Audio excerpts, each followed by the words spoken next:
We continued our upstream travel along the Brightsand River, bypassing portages when we could.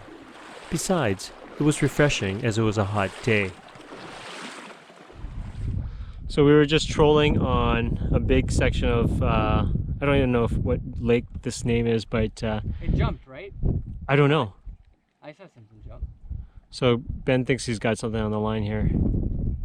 So let's see what he's got. Ooh. Oh, there it is. Oh! It's a walleye! No, it's a pike! It's a pike. It's a pike. That kind of lure. There you go. So Ben has officially caught the biggest fish of the trip so far. It's about a 5-pound pike. And we're just located on a nice campsite. It's a little rough.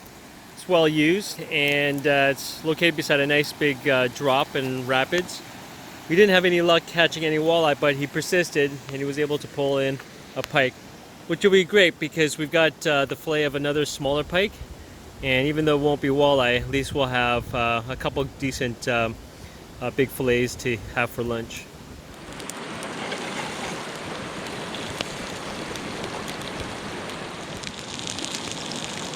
Today we had to downgrade. We're just gonna have pike fillets for lunch. Look at the size of them, so meaty. Still very good. So we are tired of running upstream, not running upstream, dragging upstream or portaging. So we decided at this nice set of rapids, what are we gonna do? Run it. We're gonna run it. Naked. No, we're not. Naked as gear. So we're gonna leave all our gear here. We just had a shoreline lunch of tons of pike, and we're gonna maybe even take a couple runs and have a little bit of fun before we set out to find camp. So let's do it. So there's a little bit of a hole on the right side. So just to the left of that hole, that's it. Yep. It was a fairly easy run with some good sized standing waves and a long outwash.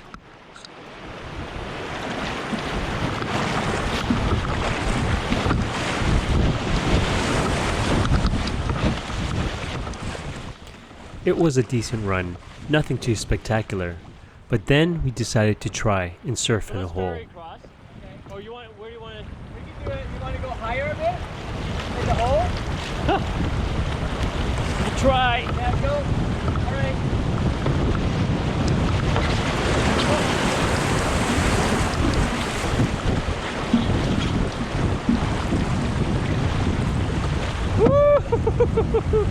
Okay, ferry cross to the right. As you can see, if you are slightly off angle with a strong current, it can throw you off, which thankfully we recovered from. Yeah, I know. So easy to fall in. I think the water's going at an angle, that's why. Yeah. Huh. We can try to punch through there at speed. Try to get up there? Yeah. It'll be hard, but we can try. Okay, ready? Yeah. Watch the hole. Okay.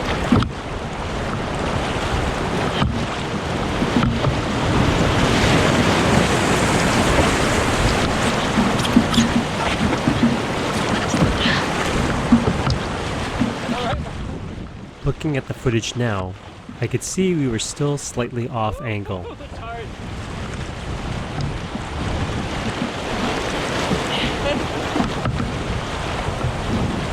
Okay, let's go back. That's powerful. The problem is because of the water, because it turns slightly to the side. Yeah. You catch it and it just pulls you. We gotta go. We gotta try to get up. Huh. Let's see if we can stay right here. Now we'll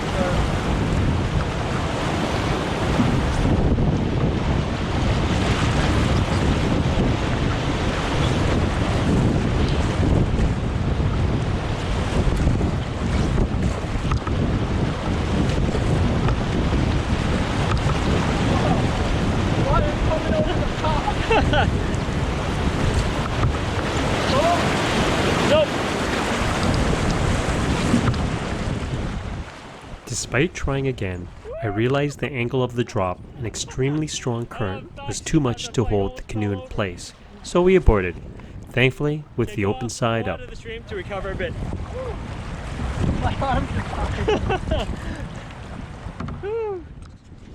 That was fun and refreshing, but it was time to move on. Along the way, we came upon this peculiar wreckage. It's very light gauge aluminum. Yeah, Or a piece of a pontoon. could be. Bizarre. We were just passing by and we noticed this bright yellow contraption of metal and fabric. Twisted metal and fabric. Wow. So we think it might be a plane part or some part of a boat. It's got a pulley wheel, a bunch of pulley wheels.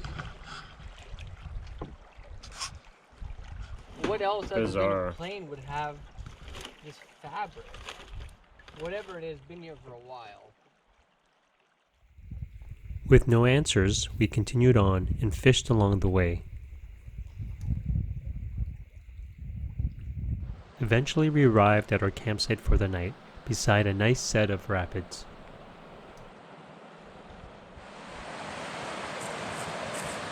So it's just after 6, hot and sweaty, and finally made it to our campsite. We found a one about 3 or 4 kilometers back on a lake, and we thought it was going to be a good one, but it just had all kinds of junk, including like a kitchen sink in there, and just looks disgusting. So we didn't stay there. We decided to push forward. We found this spot. It's in a beautiful area. You can see the water from the lake from this side channels into rapids and just basically twists and turns, and there's a ledge that drops over on that side. So it is a pretty spot, but this is our campground. It's a lot better than the other one. Yeah, it's a lot cleaner and gives a little bit more of a rustic feel to it. So we'll be staying here, and hopefully Ben just caught another walleye at the put-in, or sorry, the takeout. So I think he's gonna bring it. He's like a fish crazy guy. There we go. See, the man with the walleye. Now it's your turn to gut it. Yeah. After a refreshing swim, we ended another great day at the bottom end of Wapiskamaski Lake.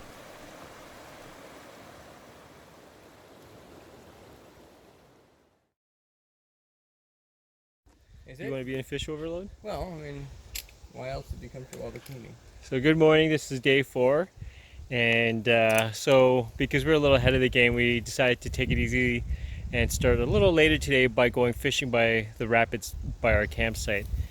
Because today is going to be all lake paddle.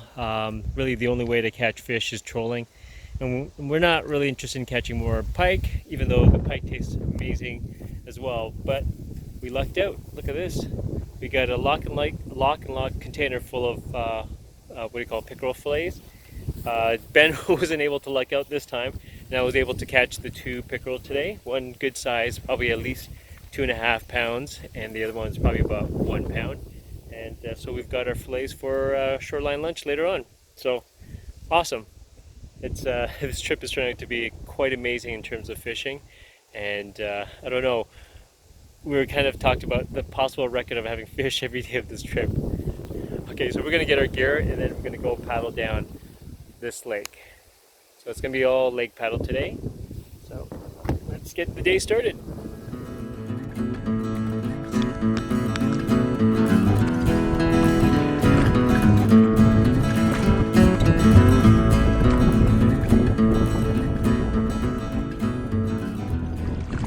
So we are currently on Harmon Lake.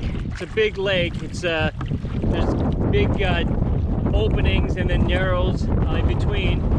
But we're now heading southwest, and there's whitecaps all across this opening here.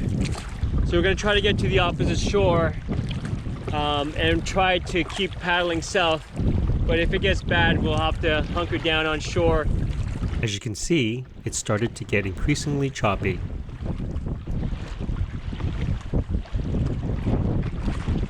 This is our first evidence of bright sand on this river. we're probably gonna hang out here for a bit. It's there's whitecaps everywhere and it's pretty windy. We're gonna go right into the wind and through a big part of the lake. So I think what we're gonna do is stop here and possibly have lunch, maybe go for a swim, and hopefully the wind will die in the meantime.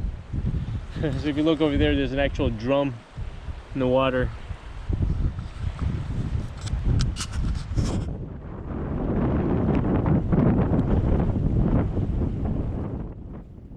Despite being in a protected cove, you could see it was still windy, but it was definitely a beautiful place to wait out the wind. You got one?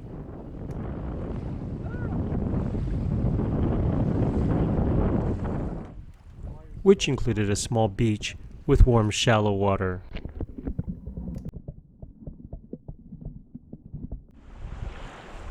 But we weren't alone.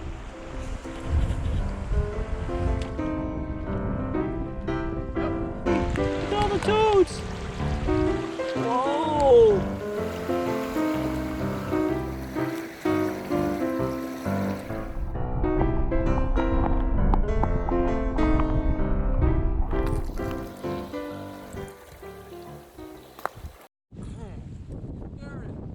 Probably also why there was a northern red belly there as well.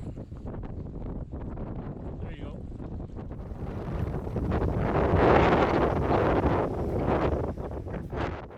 Despite the beautiful spot, it was a waiting game, where we wandered the beach, had lunch, and even napped. We even got to see several float planes overhead.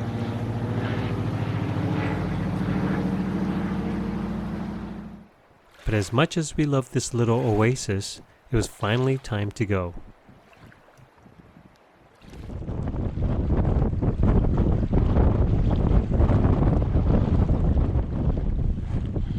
So we are making our way across Harmon Lake. We thought the wind died down a bit, and I think it did, but nonetheless it's still pretty wavy and there's still whitecaps everywhere.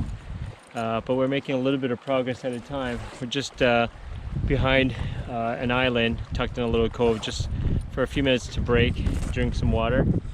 And if you look beyond Bend, there's just tons of whitecaps rolling over on that side. So we're gonna take a minute and then back into slogging against this headwind and waves, of course. So little by little.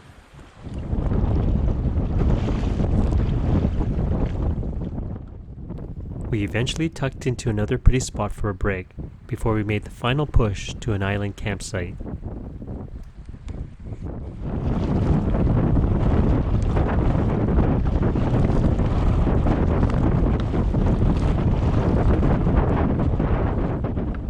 We just battled some crazy headwinds and waves, about a kilometer just to get to these islands. This was our goal for today, and we made it. And Ben just got off the canoe to check to see if there's a campsite on this island. He said there's a trail, so that's promising. I hope there is, because this island is like in the middle of this big lake, and like I said, right now there's not much wind here just because we're in the lee of the wind, but on the other side there's whitecaps and strong wind, so hopefully there's the campsite here and we can stay here. It's been a long day, but not too bad. It's the wind, battling the wind, that makes it tiring. It's just after 5 o'clock right now, so hopefully we can get camp set up here and cook up our 2 pickerel. So let's see. So unfortunately, I lost audio on a few clips, so I'll try and relay what I was saying. So first off, we did find a campsite on the island which we decided to stay at. It was a great site, but marred by all the trappings and even structures left by others. Even though it wouldn't have been our first choice, but due to being late in the day and with wind that was getting worse, we opted to stay.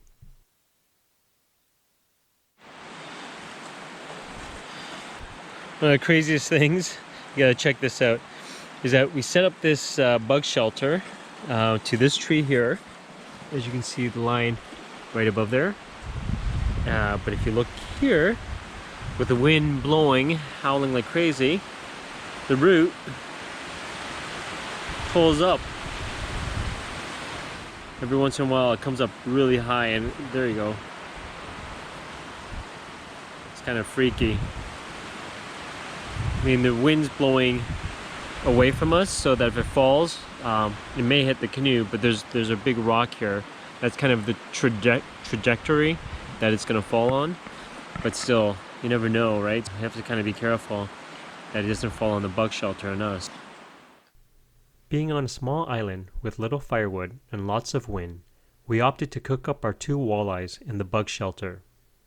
We also decided to fry it up without fish crisp, as we were worried we'd run out, so we just used salt, black pepper, and lemon.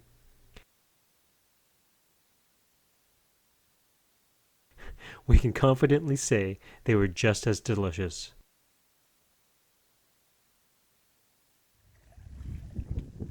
Later that evening, we were certain we were going to get rained upon, but surprisingly the clouds cleared and we were treated to an amazing boreal sunset.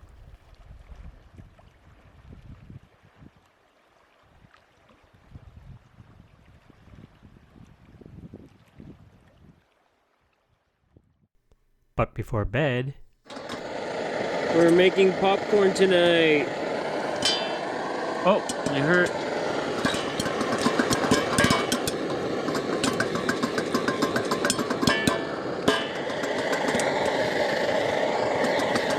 Doesn't seem like there's any kernels left. Yeah, you can smell it. Slightly burnt.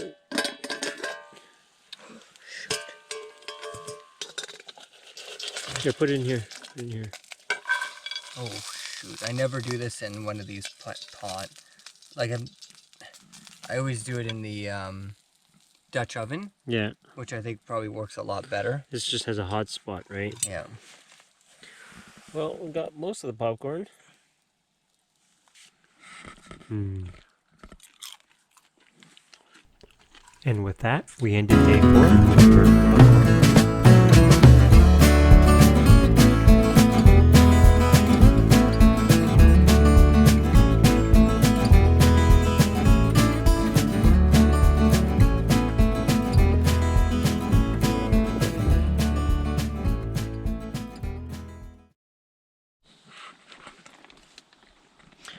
So just about having breakfast on day 5, and we're having we've had pancakes for breakfast, but we're also having oatmeal, your typical breakfast.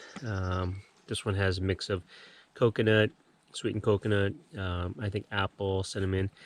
It's just a mixture that we put together, and got lots of bacon. Hold on, can't put that in my mouth. If you look here, there's a big Ziploc bag, and if you look in here, there's tons of bacon. And this bacon, we basically bought from Costco. There's like a big pack, and I think there's up to like 45 or 46 slices per bag, so we got one of them. And even though they're pre-made, what we did was, and it's weird, you find them in the freezer section in Costco. So what we did is we took the bacon slices and put them in the oven on a rack, and then we actually baked it a little longer, got a little bit more grease and moisture out, and then once it dried and cooled, we packed it in there. We find that it lasts longer, so we got an ample supply of bacon for the rest of the trip. Once we started paddling, it quickly clouded over again and looked like rain was coming. Yeah. Well, it's good that camp. Okay, we came to our first and longest portage of the trip. It's 500 meters, and it's right at the edge here, at the end of a rapid here, but it's really deep here, so it's no place to step.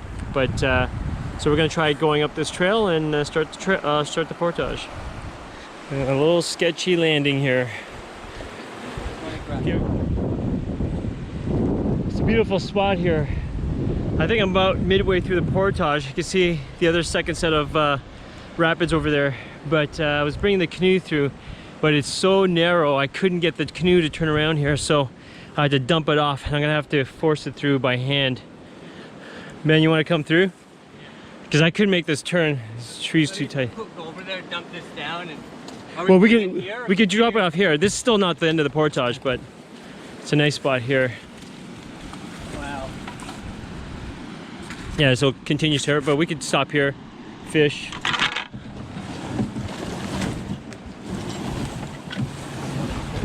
out of the way. Go ahead, if you want to pull that. Might have to turn it this way. Nope, get over. Hold on. Yep. Okay, All right. leave it here. Woo! It's pretty.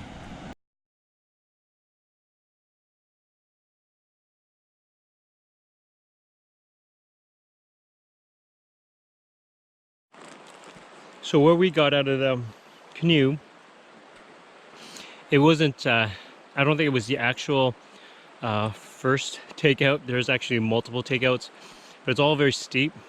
And so I decided to walk it back, and it's not any better.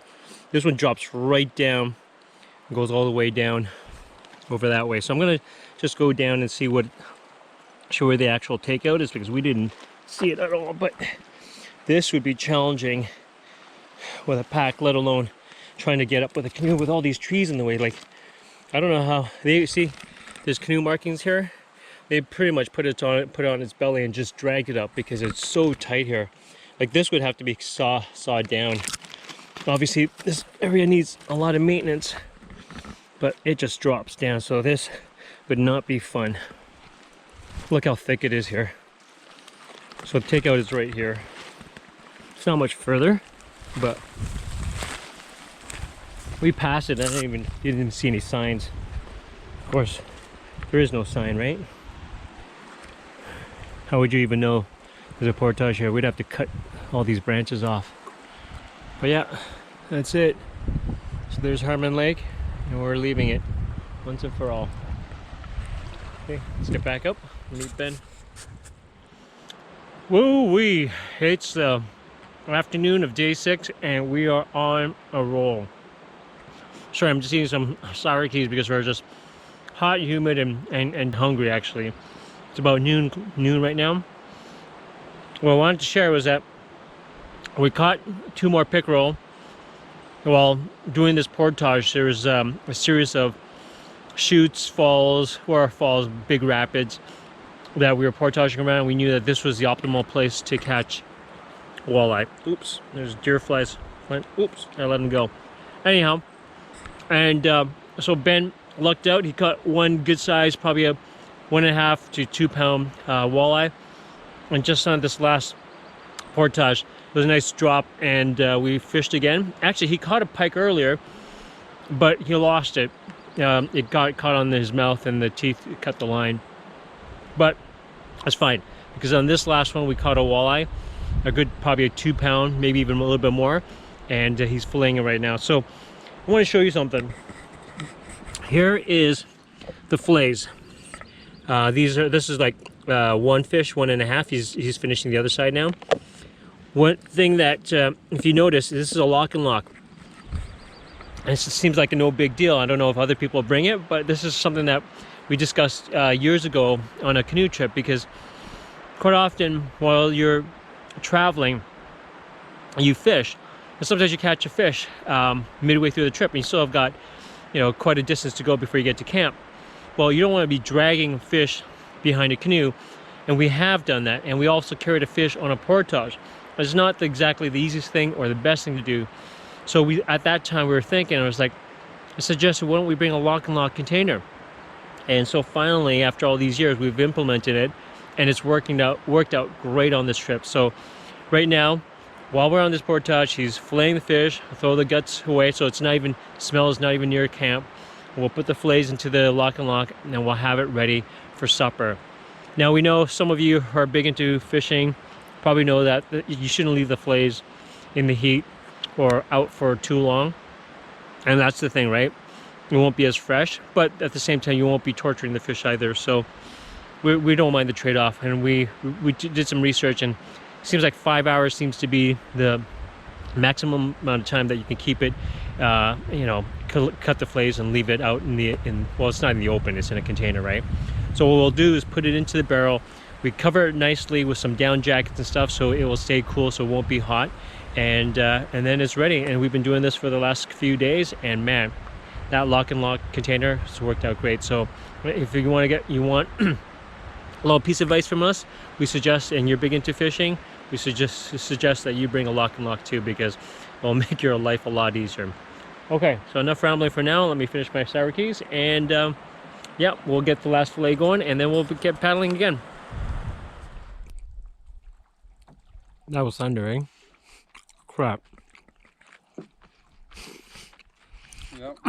We're just stopped here at a very old campsite, having a lunch here.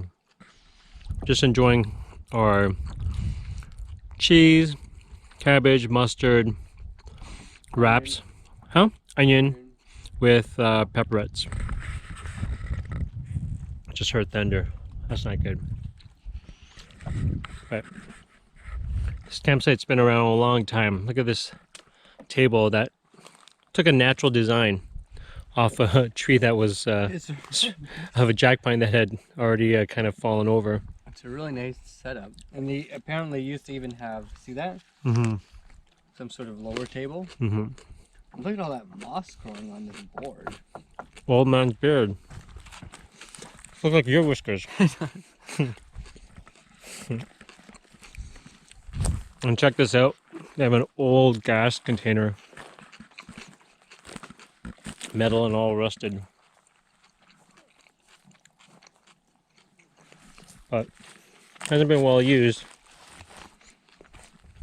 Someone had a fire probably this year. Doesn't look like it's been too old since it was used. But after lunch, we're heading down that way. Still got lots of paddling to do. Just at the last portage of the day, a 240 meter. There's a big set of rapids that's going over a series of big ledges. It's probably hard to see with the GoPro because of the wide angle, but it's good outwash. Portage is right here, and there's some stumps here for seats on a small island, and Ben's trying to get a few casts out. I tried on the other side but didn't luck out on anything, so I was hoping maybe on this side there might be something. With no luck fishing, we started the portage. Wow, this is so open here, eh? Yeah. Well, there is road access, right? So it's not surprising. And lots of cutwood everywhere. Yeah.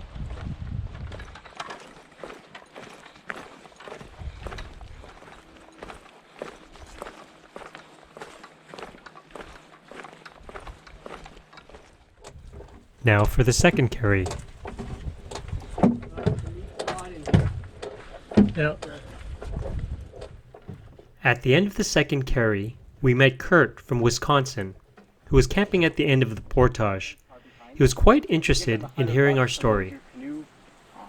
So we took our boat like right downtown in Toronto to the train station and carried it through the Great Hall and into that train. It was great. Yeah, it was very, very long though. I'll be darned. Tell me about moose. You must see a lot of moose. Yeah, So Ben just caught himself a nice big walleye. This is probably about 3 pounds, and it's a blue one. So quite unique. It's a little covered in sand. Oh, it's a blue one. It's a beauty. should be good. Yep. All right, let's dispatch him. Yeah. So we're just on the Graham Lake access road, crossing over to. Would that be Sparkling Lake on this I side? don't think so. I think we're gonna paddle over. Look at these raspberries. Whoa. Wow. Mmm.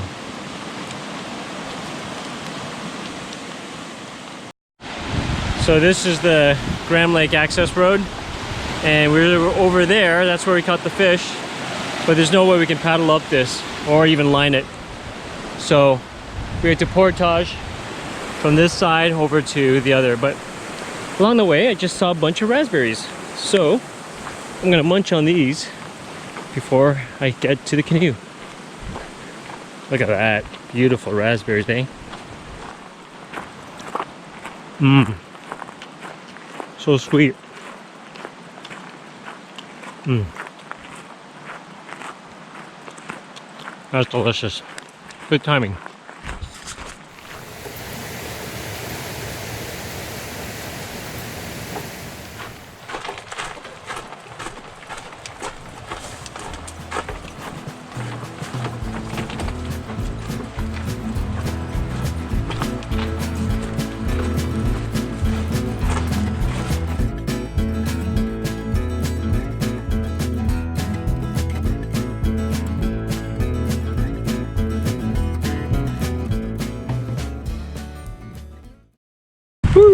Got off just in time.